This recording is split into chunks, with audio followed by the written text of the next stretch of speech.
Tonight, the world finds itself reflecting with mixed emotions on a significant political turn of events. Just this week, the United States made its decision. Its 47th president, Donald J. Trump, in a race that captured global attention and stirred intense debates.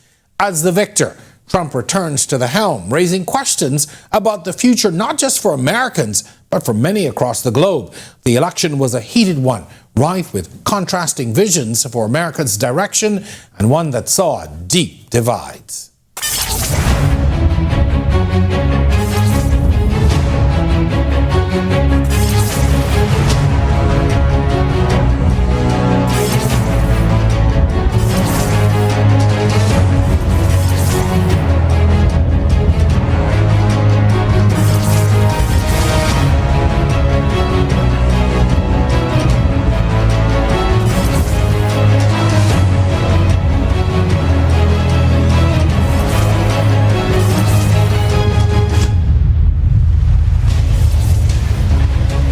Tonight's episode will unpack the intricacies of this election, unravel the voter demographics that shape the results, and analyze what these numbers reveal about the current state of the American society.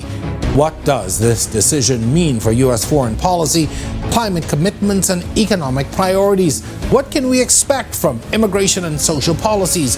And perhaps most importantly, how might these shifts impact us here in the Bahamas and the Caribbean?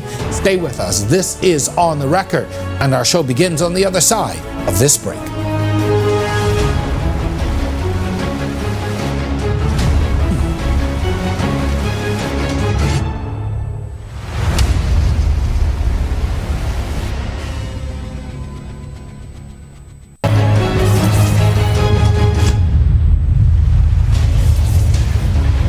As we continue unpacking the U.S. presidential election, our focus now shifts to the perspectives of those on the ground. South Florida, home to a vibrant Bahamian diaspora, experienced a significant political shift within the Miami-Dade County, a traditionally Democratic stronghold, flipping to the Republicans this cycle.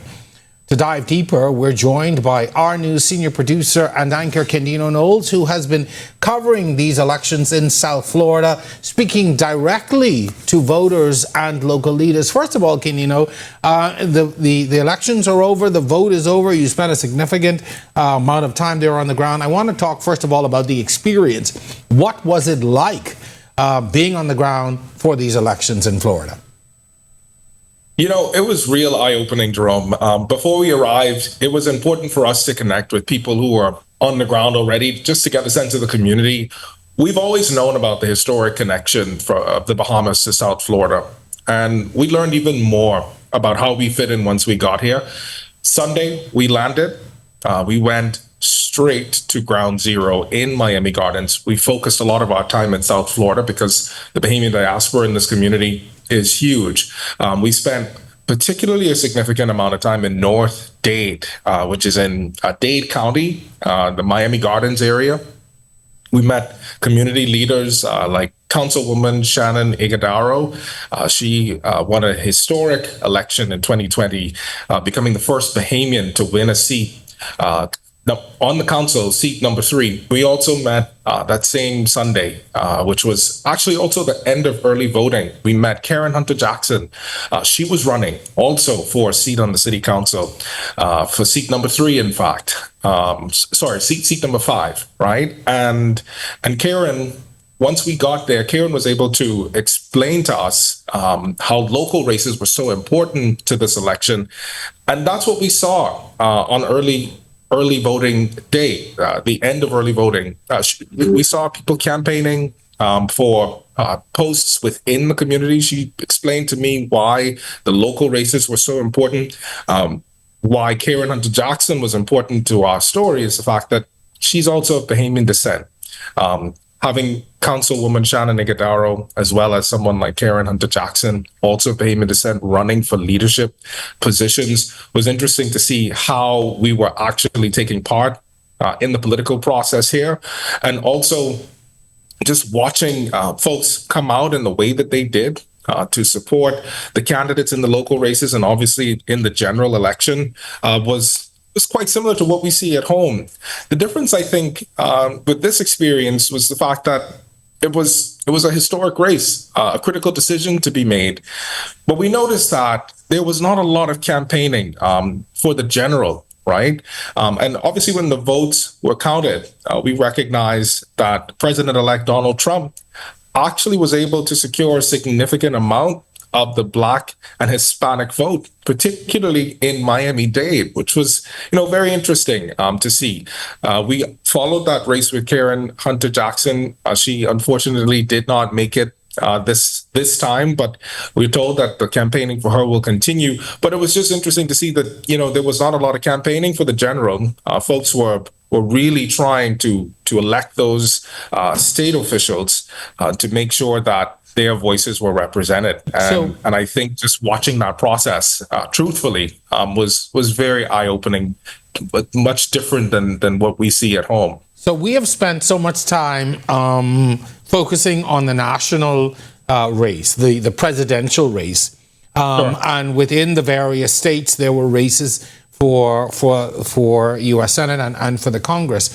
But, when we started to explain what down ballot was, then we got into the nuts and bolts, I think, of even why you were there.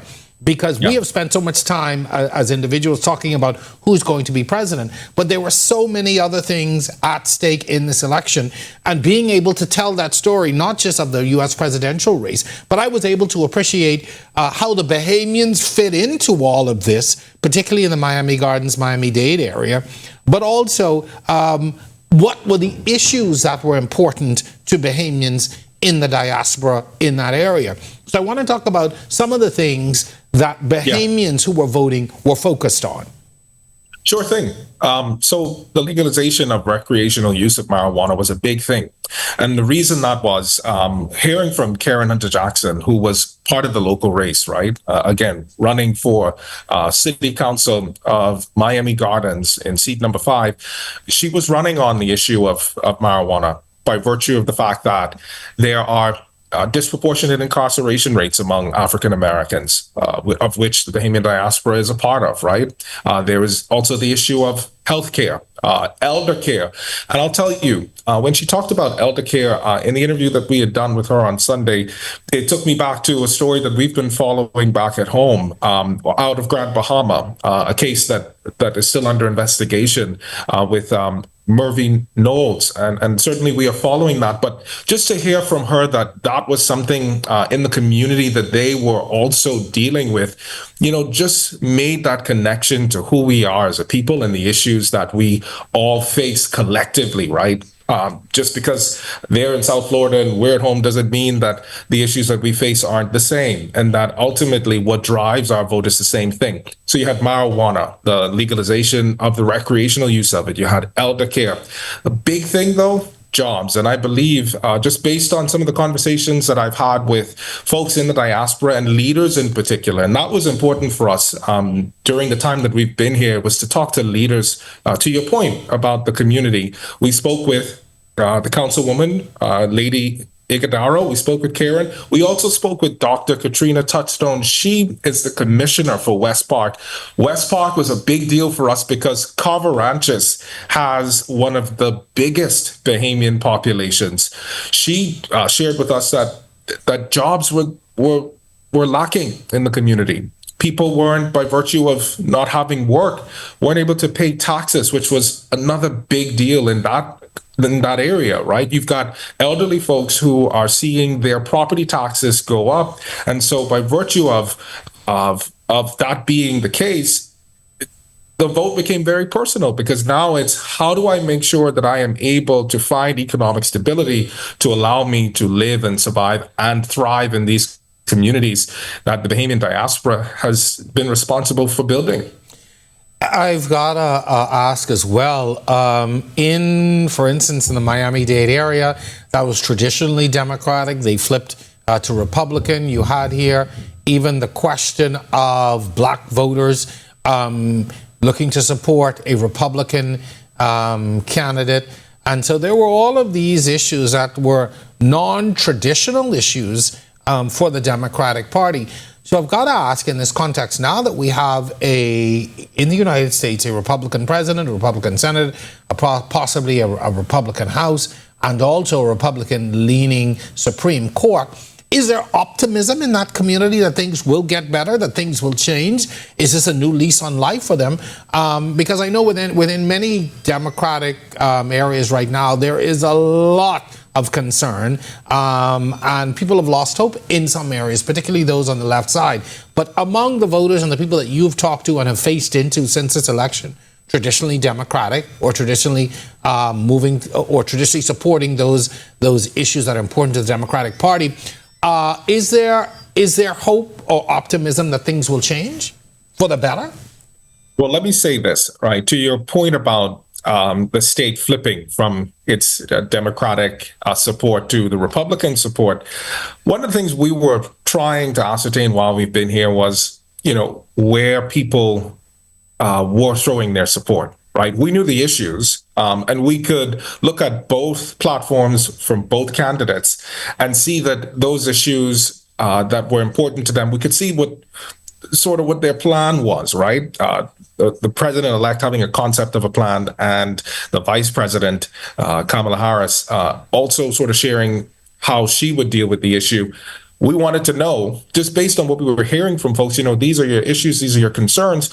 Which platform do you believe is going to ultimately serve your best interests, right? I'll tell you, Jerome, a lot of people weren't anxious to share who they were voting for, right? Election night comes, we wake up Wednesday, and it is President-elect Donald Trump.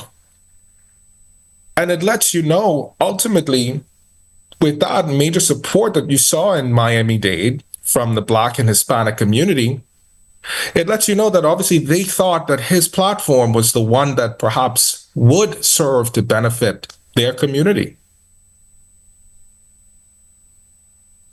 The president-elect's performance on the political stage, on the rally stage, a lot of things that he said were very offensive. A lot of positions that he took, very offensive. There are people even within certain quarters who are worried, who don't feel safe, and are just concerned about the future. So I guess the other question is, for those who now feel that they, are at risk, are concerned, is that creating a greater tension within the community? Are those people who have been very outspoken and who are standing firm on those positions, are they now concerned about where they stand in the community and how this could, and what this could escalate into? Even though there's been a call from the right for coming together and a unification, is there that concern that you have seen as well on the ground? I've seen it. I've certainly witnessed on both sides. You've seen optimism in some cases, and you've seen anxiety. And truthfully, not necessarily even post his election, right? Before his election, before election day, people were already expressing that anxiety, and truthfully, as we navigated the city, there was a tension that we felt, right? I'll give you an example. We were sitting in an IHOP somewhere in Lauderdale. At one point, we were looking at what was happening in the local news, and a clip of Donald Trump played, and immediately we watched everybody's head at every table sort of look up. And instantly we knew, maybe this is not the best idea to play right now in this space, right? We were just trying to do our work. They don't know that. We're certainly there just making sure that we get the content back to our audience, but we had to hit pause on that. That's just an idea of what the tension was like, and the divisiveness that was felt in this area while we've been here for the election. And I'll tell you that the folks that we've spoken to in the community, they have also, so sorry, the housekeeping just tried to come in. But I can tell you that they were also optimistic in some cases. They thought, what, if it is that we find ourselves with new leadership, maybe it does put us on a different plane to sort of move forward. One thing Councilwoman Shannon Ighodaro said to us about a potential Donald Trump presidency was the fact that it would be his job to unite the people, because that tension that you heard me talk about, that anxiety that we felt even just traversing the city, not seeing much campaigning for the general, seeing all the local races take place, and that's really and truly the majority of the campaigning we saw, but not seeing many Trump signs, not seeing many Harris, Walz signs was very telling, I think, about how people feel. But ultimately, whoever that candidate is, and we know today it is President-elect Donald Trump, it's their job now to unite the people in this community and in America. All right. Well, Kendeno, thank you very much. I know that you've got to get out the hotel room. That's why the housekeeping is there. Get on a flight and get back home. Great reporting, though, over the past few days. Thank you for bringing that perspective to us. I watched the reports and spoke to you frequently about how much we enjoyed them and what they were able to bring to the audience here, which I think was the most important. As we look at these events, we look at these global events, we always look at how do we make them important to Bahamians? How do we make our people understand that it is we're not operating in a fishbowl, in a vacuum. We are a part of a global community, and thank you for helping us to understand that in this particular race. Can I say one more thing before we go? Sure. I will tell you that being here for this election has really helped me, and I hope through the storytelling that we've done, the wider Bahamian audience recognize that we have a voice on the global stage, and ultimately we are a part of the history making of a country like America. It means that our voices still matter, and our influence is very critical. And I hope the audience would have at least recognized that from our coverage. Most definitely. Thank you very much. And again, I want to reiterate that point, that our voices matter. What we think matters. We are a part of a global stage, and we have a place. We may be small in numbers, we may be small in country, but we have a place on that global stage. And I hope people walk away from this entire experience understanding what our role is on this global stage. And it's not just to be an observer, and it's not just to be in the audience, but it is to participate. Kendeno, thank you very much. Some people are waiting on you to come back home so you could, get back on the set. All right? Safe travels back home. Thank you very much. All right. When we come back, a political science student in Minnesota tells us about his first in-person election experience. We'll be back with more On the Record right after this.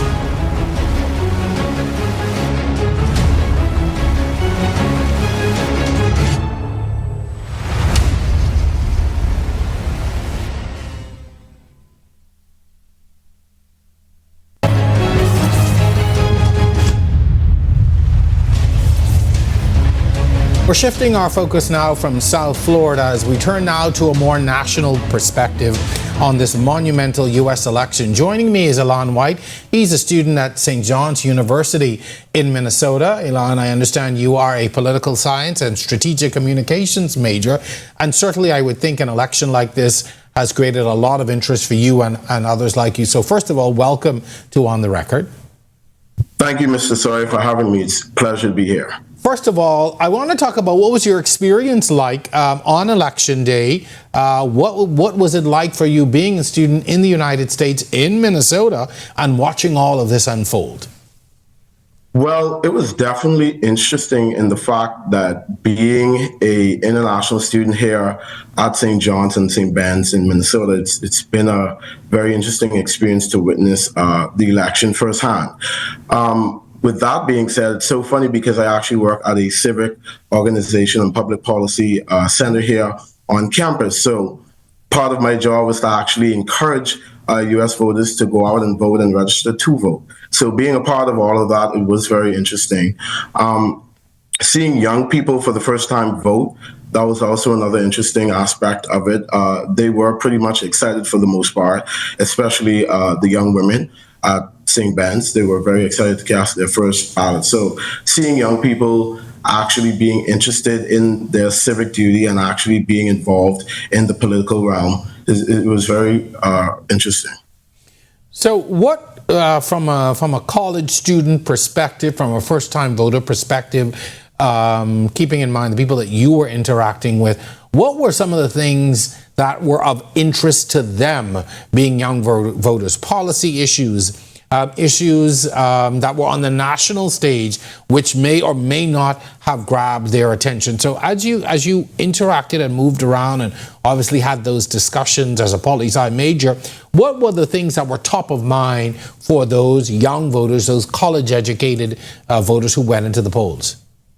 Definitely the economy, them being college students and trying to get a job outside of college, that plays a huge role. For young women, it was definitely the abortion. Talking about that, a lot of young ladies do believe in the right to choose to have an abortion. So those are the two biggest things I would say.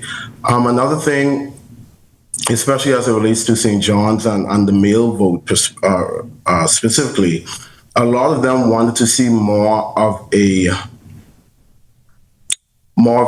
masculine figure, more of a stern figure in the role of presidency. So they looked to Trump for that specifically. So I would say those were the biggest things that I noticed here on campus. As a political science, and that's very interesting, I'll come back to that in just a bit, but as a political science major, what do you think will be the issues on a global level that countries are going to be looking for from this presidency? What are some of the things that you see in your own studies that are going to make it to the international and global stage, that other countries will be interested in, the Bahamas included?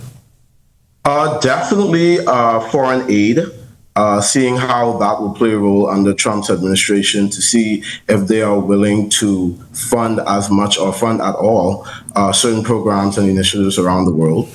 Another big thing for other countries is immigration, specifically speaking to the Bahamas, how that can impact us. We would have heard a few weeks ago Trump referencing Haitians and eating cats and dogs. So, and we all know about his first-day abortion. Not abortion. Is immigration? Pardon? Is it his immigration you were about to say? The immigration yes, policy? his first-day immigration ban. Mm-hmm. So when you look at policies like that and how that could affect countries like the Bahamas, if he goes in first day and puts in his immigration ban, that will obviously affect us, because if Haitians can't come into the U.S. as freely as they used to, with the Bahamas being right next door, that will be something that we are looking at. I want to make it a little bit more personal as an international student, as a student who is there on a student visa, and others who are going to be seeking documentation to get into the United States. Are you concerned about what a Trump presidency might mean for you and others like you? I am concerned. I have a lot of friends who plan to stay in the States, and I have a lot of friends who are first-time or first-generation Americans whose parents are immigrants. So for me personally, I am a bit scared to see what he would do on that regard. Will he be allowing students with student visa to come in with certain numbers, or how will that look? So it'll be interesting to see what he'll do in that aspect. One of the things you mentioned was the debate over reproductive health. You coined it as abortion, but in this debate, it's become so much more than just whether women should have, just the right to an abortion. But on that issue of reproductive health, I'm very curious as to what your generation, first-time voters, college students, females, what was their view on it? They were against it. So that was very interesting. Sorry, they were against, if we could just clarify, they were pro-choice, or were they? They were pro-choice. They were pro-choice. Okay. Yes. Okay. So they were against the fact that it was left up to the states. Mm-hmm. They wanted it to be a decisive answer from the federal government being pro-choice. Yesterday, I literally had to console about two of my friends who are females, because they do feel that effect from it. They have had family members who have experienced bad pregnancies, so they are people who take that personal, and it affects them greatly. You also mentioned a lot of the male voters could not support a Harris presidency because she was a female and because they felt as if she would not be the strong, decisive leader that America needs. Is it because she was a woman, or is it just because they didn't think she was strong enough on policy issues? I think it was a little bit of both. Keep in mind, America is still a very masculine society, patriarchal society. So when you look at that, a lot of young voters, a lot of young male voters, and a lot of male voters looked to Trump for that. As it relates to some of her policies, with her having a little over 100 days to campaign and actually get her message out there, a lot of young people were saying they didn't hear her message. It wasn't clear enough. They don't know a lot about it. So I think that played another role in why they chose to side with Trump. You also represent a generation of first-time voters, sometimes second-time voters, who have a different view on climate change, on the effects of global climate change. Given what his previous positioning was on climate change, is there a concern that this presidency will have less of a focus on that, given that we are faced with so many challenges with climate change now? Definitely. We've seen the Republican Party and Trump himself call climate change fake. It's a hoax. So when you see that rhetoric being spewed already, we are fearful for non-policies or no policies from the Trump administration as it relates to climate change. We already see in some of his plans, he plans to oil drill in a big way. So that already we can see that that's not beneficial to other countries and climate change.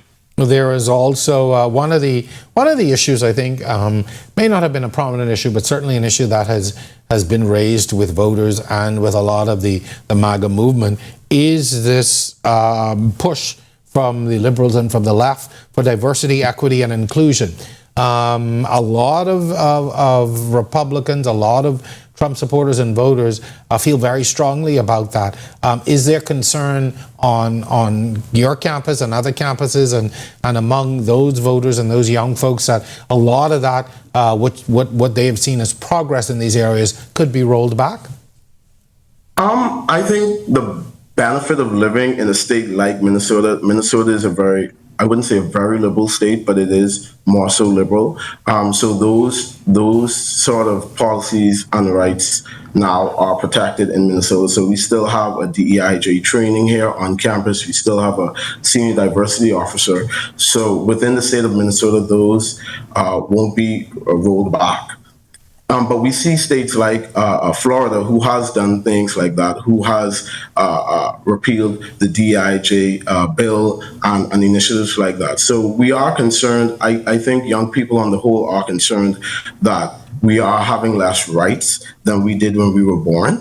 Women have less rights than they did when they were born. So I think our generation, we see where our rights are being taken away. We see where our civil liberties are being taken away. We see where there is a fight just to survive.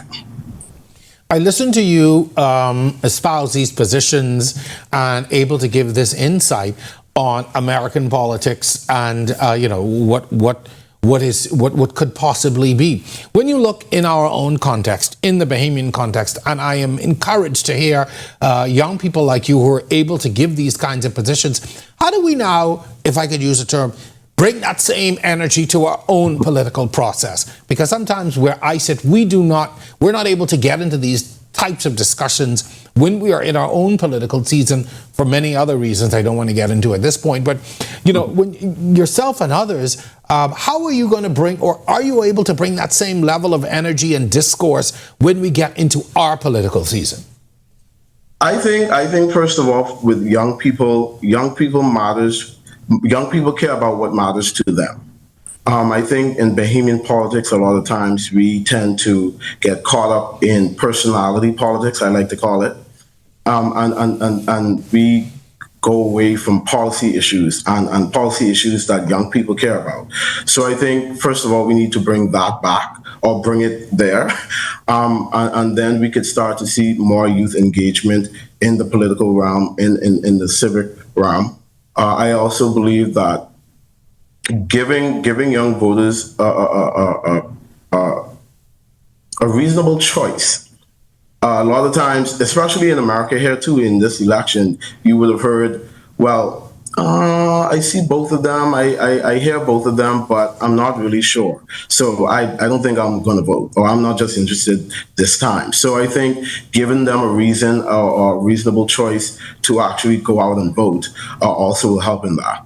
All right, Ilan, I first of all want to thank you for taking time out to speak with us here and to bring, and I want to applaud you for bringing such a high level of intellect to this discussion. And you give me hope that within yourself and others like you, within our own society, that there is hope that we can continue these discussions and, as you said, get away from the politics of personality. I either like A or B, but bring more policy discussion. So I encourage you and others like you to continue to have those discussions and to press our leaders when it is their time now to seek votes, to have these discussions, and as you have said, to bring those issues to the fore that are important to young people. We, my generation, those who are older, we will hog up all the limelight, and we want to talk about the things that are important to us, and we want to be stuck. But I encourage you and your generation to push and to make our leaders and those who seek to get into office or to retain office to ensure that they have those conversations and discuss those policy issues that are important to you and your generation. We will. And let me tell you something about my generation. One thing about my generation, we don't sit down and just complain. Okay, we get up and we work, and we work hard. I'm glad to hear. I will back my generation in that. We will work hard, and we do hold your feet to the fire. So, all right, Ilan, you got us on that. You give me hope for the future. You give me hope for the future, and I'm happy to have had this discussion with you today. All the best. Continue to do well in your studies, and bring some of that energy home now. We can need that, okay? Yes, thank you so much for having me. It was a pleasure being here. All right. Thanks a lot. Well, when we return, we're going to unravel the demographics in the polls and a little bit more about the proposed policies in their wider implications in our final segment. You're watching On the Record. Stay with us.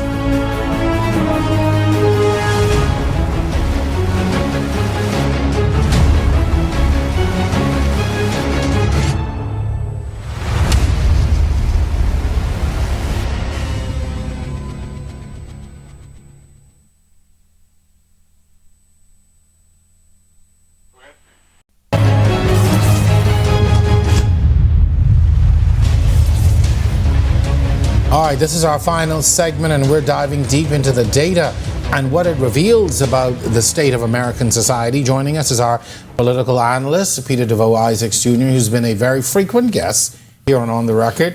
He's here to unpack the demographic trends and the polls and what they tell us about the divisions, priorities, and even the evolving values within the U.S. Peter, welcome back. Appreciate you having me. So it's been, I could talk about American politics all day. It's a passion of mine that I do love. Sometimes I think I enjoy, well, no, I can say this, I enjoy it more than I enjoy our own politics, but that's another show. The Republican Party now controls the judicial, legislative, and executive branches of government. What does this mean for America? So as you just said, they have a trifecta going on.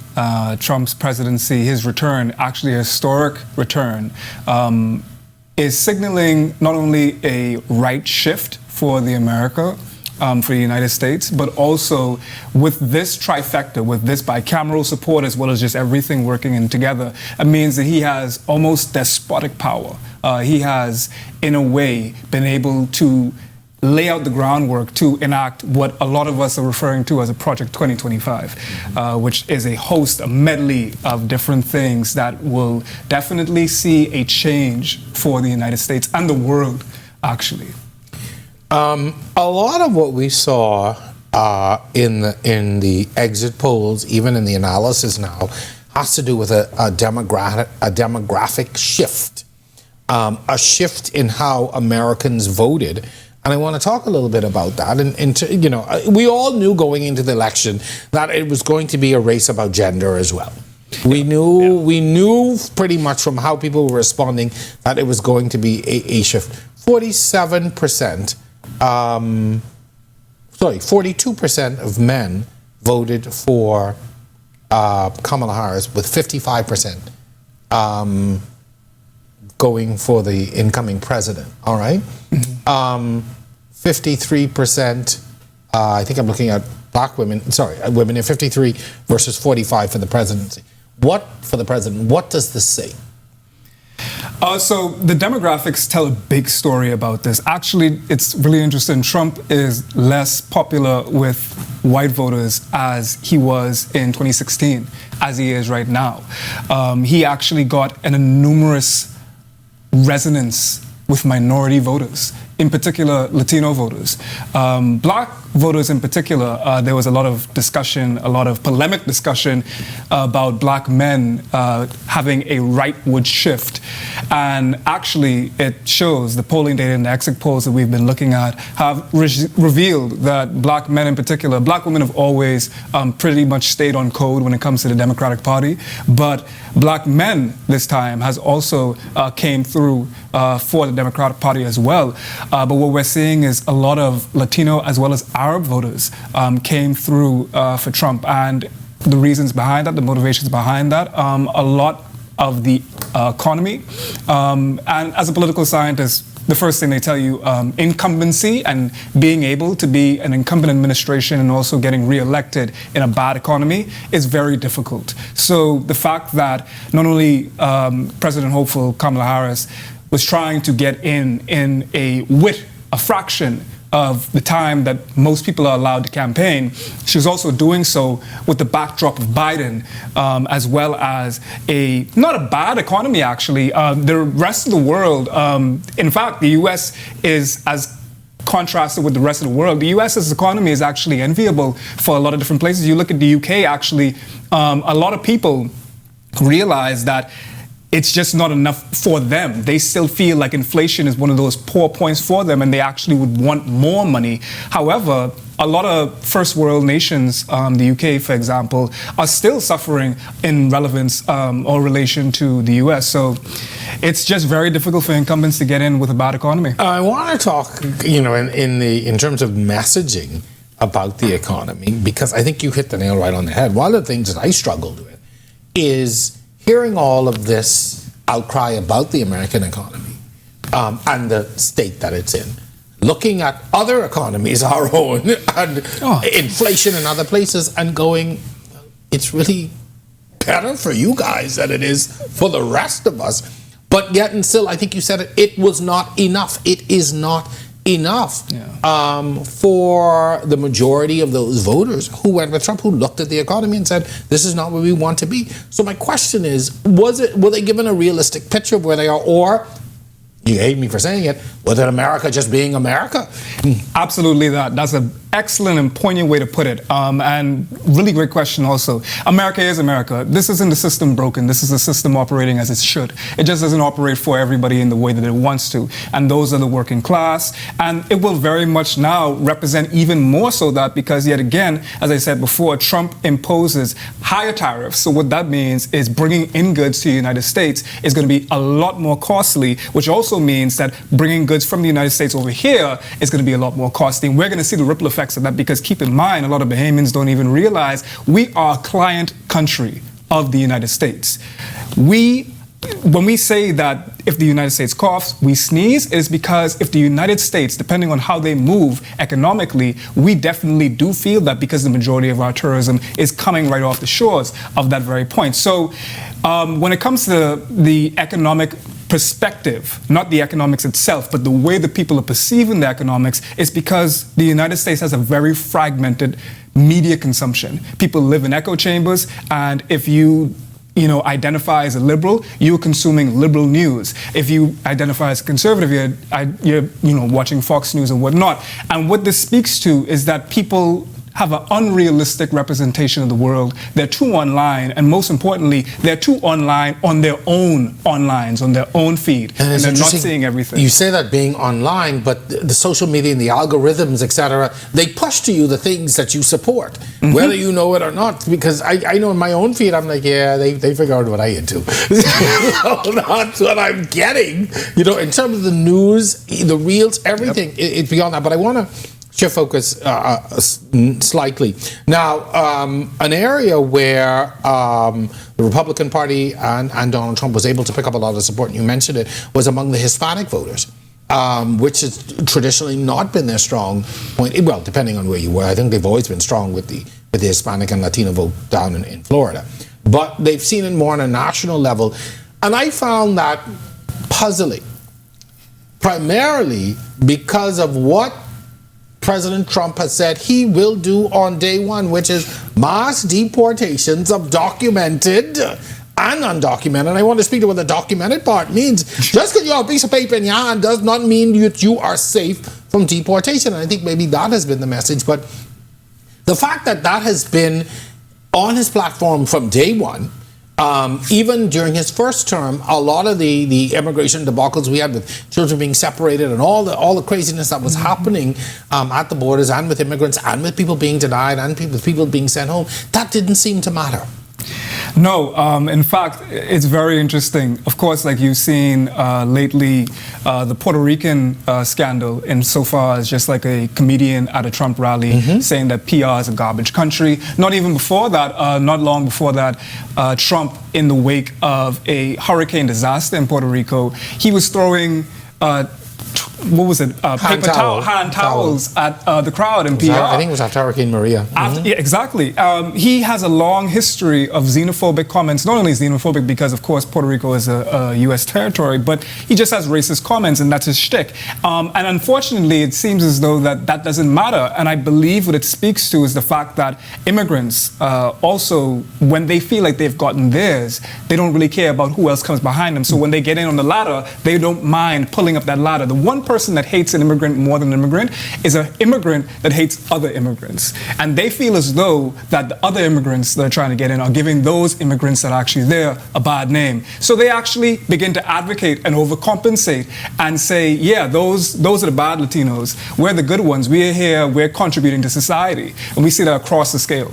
Yeah, I find that's unsettling, but you're true. You're right. That's the truth. That's what a lot of people have said to me, that, you know, those who are in and forget about the rest. I got mine. Good. I got mine. Yeah, you know. Again, I want to talk a little bit though about even this very liberal agenda that a lot of Republicans and even I think I hate to say centric voters, those who are in the middle, may have been uncomfortable with. And may not have said anything. If you heard Kendeno talk about the people who are not willing to talk about who they were voting for, and from very early on, I thought, are these the people who are, you know, they're uncomfortable with some things. Trump is not the perfect candidate, but he does at least represent some things that they are more comfortable with than Harris may have. And, you know, there's been a lot said about this liberal agenda and how that may be pushing some people to the right. Is that something that you think? Is that something that you think it manifested itself with this vote? I think that there's definitely been a concerted effort to brand a progressive regime as something that is unfavorable. Despite that, Democratic policies are extremely favorable, actually. It's just that the Democratic candidates that they put forth weren't. And what we saw was a repudiation of that and more so a favoring of what Trump is able to bring forth. Now, when we're talking about that, we might be also talking about the culture war aspect. The Democratic Party is known to be this one of, you know, equal rights, or, you know, gender affirming care and, you know, progressive rights, abortion rights, women's health care. And it's interesting because Kamala ran a very centrist campaign and tried to be more so like a Clintonite and more so appeal to those centrist voters. But what I believe ended up happening is she alienated those progressive voters that were actually looking for that change. Whilst Trump, actually the base that voted for Trump were always going to vote for Trump. The people that she tried to bring from the center actually ended up, I believe, going 95% within their actual voting patterns. So the liberal agenda that they're talking about is not exactly something that I believe was the fall of Kamala's campaign, more so the fact that, unfortunately, it is a misogyny problem. There's a multifaceted reason. It is a misogyny problem. It is a black woman problem. But it's also the fact that it's an incumbent in a very poor economy from perspectives, and it was very difficult for her to get away from that. You mentioned sort of this, this idea that it's still a very misogynistic culture, and you look at the breakdown on numbers when you look at the fact that 60% of white men, 53% of white women voted for Trump. And when you want to compare, 21% of black men voted for Trump and 7% of black women voted for Trump. But on the flip side, 77% of black men, 91% of black women went with Kamala and the Democratic Party. You see there's some very clear indicators of where America continues to stand, particularly on race. It is a commentary on black women in particular, and we've seen a lot of black women beginning to take more isolationist approaches and understand that them being lumped in with the rest of diversity and people of color, you see like a schism where they just don't want to be included in that because they've seen that even when they show up for other races, they're not being showed up for. And this is also just a signal to the rest of the world. I don't understand what the Democratic Party is going to do moving forward, but I am willing to bet that they're going to put forth the most milquetoast, white, and consumable president, hopeful that they can, simply because they are now trying to appeal to a whitewood spin. If they even get that yet again, as controversial as it might sound in some circles, I don't think that we're going to see the same type of free and fair elections that we are used to being able to predict in the United States as we've seen before. Why do you think so? Because Trump has came on record on many different times saying, just vote me in this once, and you'll never have to do it again. Not only that, but like we said earlier, he has a trifecta. He has a bicameral support. And at that level, with particular Supreme Court justices nearing their retirement, he can put in people and implant people now that fit his regime very snugly that will be in there long after Trump is dead. Which means that we're about to see an ushering of a new era for the United States and also the rest of the world that we haven't seen ever. Reaganomics would blush at what I believe Trump has in store for the rest of the world. And what does that mean for the vulnerable, the at risk? And when I say vulnerable, I don't just mean the economic vulnerable.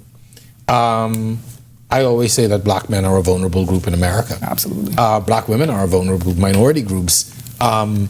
Many in the economic class are in that vulnerable territory. When you're talking about repealing things like affordable care, when you're talking about doing away with Social Security and other things related to that, that has a real impact on the society, on my generation, and obviously those ahead of me, but that has a real lasting impact. Yep, and also, like the most notable fact, especially with black men, as you rightfully said, he's trying to also back the blue even more. So where there were clamors about, especially when the death of George Floyd, the murder of George Floyd, there was clamors about abolishing the police and trying to reinvest that money into more social services to prevent the things that end up happening so there would not be a George Floyd. Now, with a Trump presidency, you will definitely have a resurgence and a double investment in police efforts, which means that they will be able to enforce their acts with impunity, which means that black men have to be extremely careful. Black Bahamians need to be extremely careful. I have to be extremely careful as a big black man with a beard when I go into particular places because I know that that has a lot of consequences. And not only that, as you said, with the most vulnerable women, one of the things that was on the docket, of course, was pro-choice versus pro-life. With a Trump presidency, that's going to have, of course, ramifications. That means that, abortion might be a situation where a lot of them might not be able to get it. Rich women will be able to access it. They always were going to be able to get it. Very privately. Very privately and very safely. The women that will not be able to get it will be the women that don't have the means to get it. The people that have like their mistresses and whatnot, the rich white men, and they have mistresses, they will be able to make sure that they get straight. It's the people that don't have that. And most importantly, what I believe we're going to see more often, of course, like you have like this big remigration spiel and deporting migrants at scale, which is a very expensive endeavor, billions of dollars. And what you're going to see now is a lot more anxiety for Bahamians even that are watching all of this unfold. You're going to be in a state of anxiety where you don't know if what you've called home for however long is going to be your home tomorrow. Yeah, and I've already seen people espousing that online, saying that they don't know what day one is going to look like for them in January. They don't know what their futures.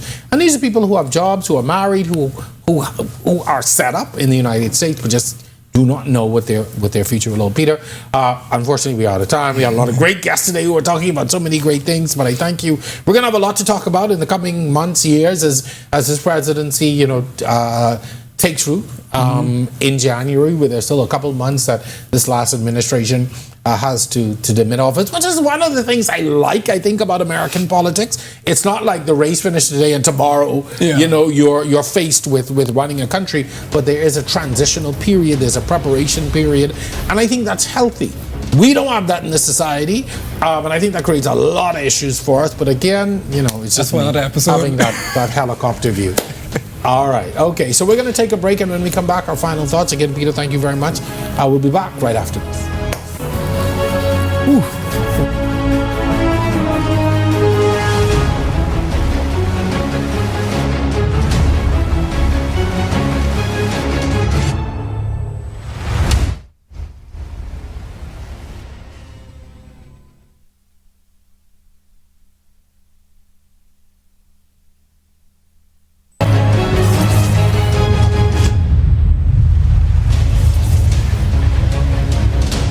With Republicans now holding control over the judicial, legislative, and executive branches, the party is in a powerful position to enact sweeping changes with minimal resistance.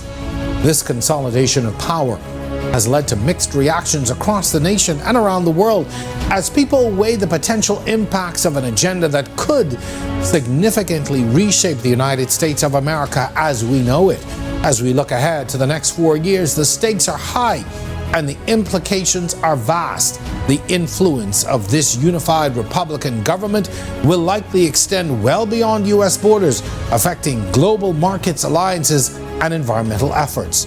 While the future remains uncertain, one thing is clear: America stands on the cusp of significant change. We can only hope that this new era will bring progress, stability, and unity. Thank you all to our guests for their powerful insights, and thank you for joining us tonight.